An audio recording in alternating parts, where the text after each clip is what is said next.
Good morning everyone. Sa video ito, we were testing the 2.7 resolution. Then 100 FPS. Tignan natin kung ano ang magiging resulta nito. Kung maganda ba siya pang motovlog yung ganitong resolution. Pero may order tayong indie film.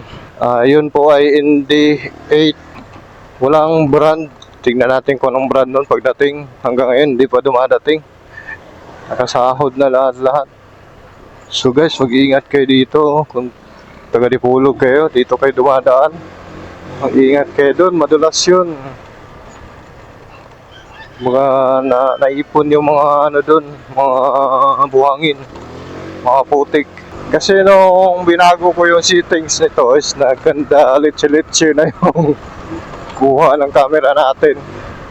Pumangit na siya guys. Ginulo ko kasi yung settings nito eh. Kung ano-anong pinagagawa ko. So ito, try natin to kung okay ba siya. Maganda ba? Naka ano to siya ngayon. Normal 8-bit. Then ang color, vivid. Balikan na natin yung ulam. So itong vlog na to guys is bibili din pala tayo ng loaf bread. Isama na rin natin sa vlog. Parang ano na rin siya, lifestyle. Lifestyle vlog na nakamotor. Diba maraming nagba-vlog ngayon or sa YouTube, Facebook, yung mga lifestyle vlog.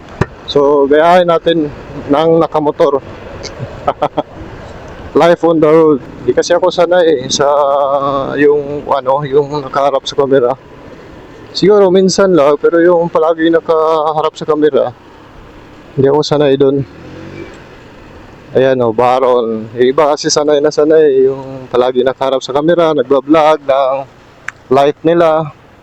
So ito naman yung gagawin natin. So guys, nandito tayo ngayon sa Baron. 100 ang hanapin natin, loaf bread. 190. Yan yung mga presyohan nila guys. 130 pinakabarato. 130 na gamay sir, 190 ang dako. Kani.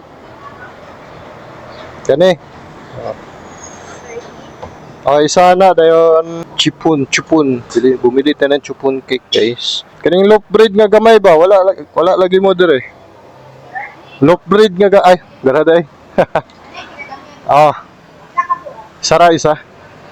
Nandiyan pala yung mga loaf bread nila. O diba? Nakasabit. So walang loaf bread dito. Nakay piso sir? Wala lagi. So 151 to lahat guys. Oh, ito content na to, di ba? Ayan guys. Ewan ko kung saan ba abot yung Baron. Meron ba to sa Visayas or Luzon? Kasi dito sa Mindanao, maraming Baron bake shop dito guys. Ito yung karaniwang makikita mo dito sa Mindanao. Ang Baron Bake Shop. Okay, thank you. So, ito na guys. Meron na tayong bread at saka chipon. Next, bibili natin is ulam. Bibili din pala tayo ng napkin guys para sa misis natin. Ganito talaga guys. Pag may jowa tayo or asawa, nagpapabili talaga yan sila ng napkin. Ilang beses na ako bumibili ng napkin guys. Nasanay na. So kayo guys, ganyan din mangyayari sa inyo pag magkaasawa na kayo or magkakajowa kayo or live-in. Dahil yung mga partner nyo, yung asawa nyo, magpapabilihan sila. Oo na, mahihiya ka pa, pero katagalan, masasanay ka na lang. Ganun talaga ang life. Okay, let's go.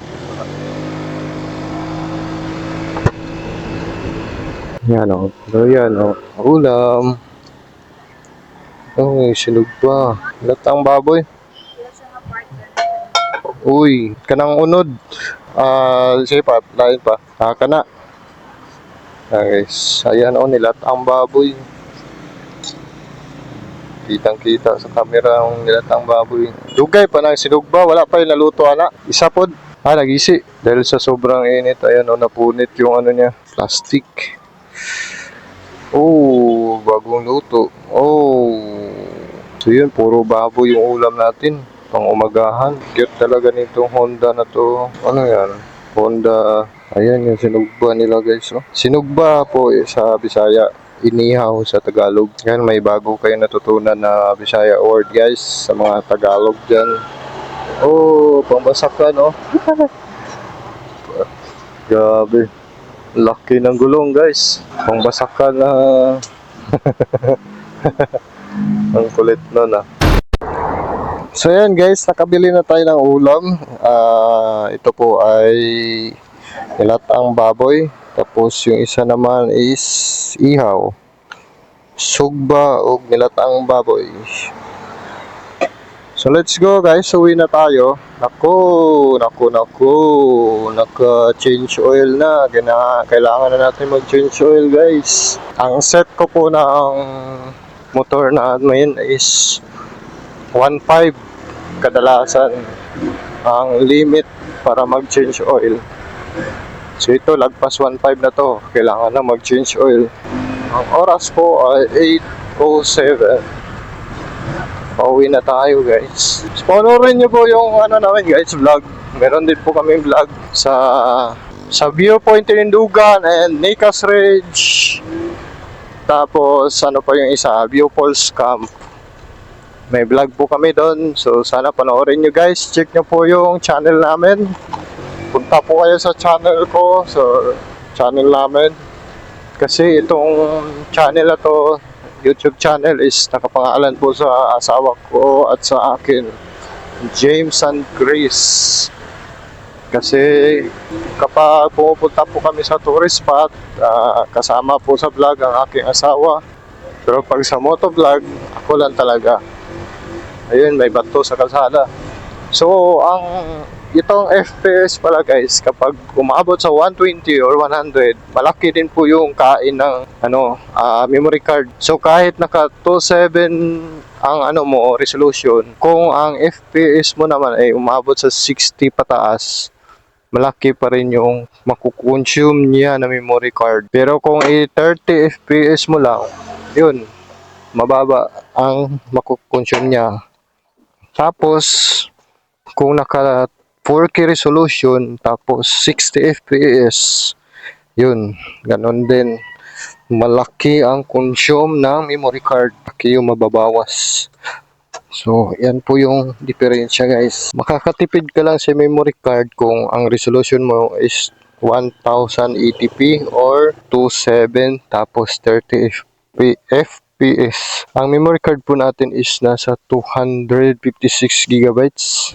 So hanggang dito na tayo guys. Maraming salamat po sa suporta, sa pag-subscribe and palike ng video. See you sa next vlog guys. Maraming salamat po sa lahat. Ingat po kayo and ride safe sa mga riders. Amen.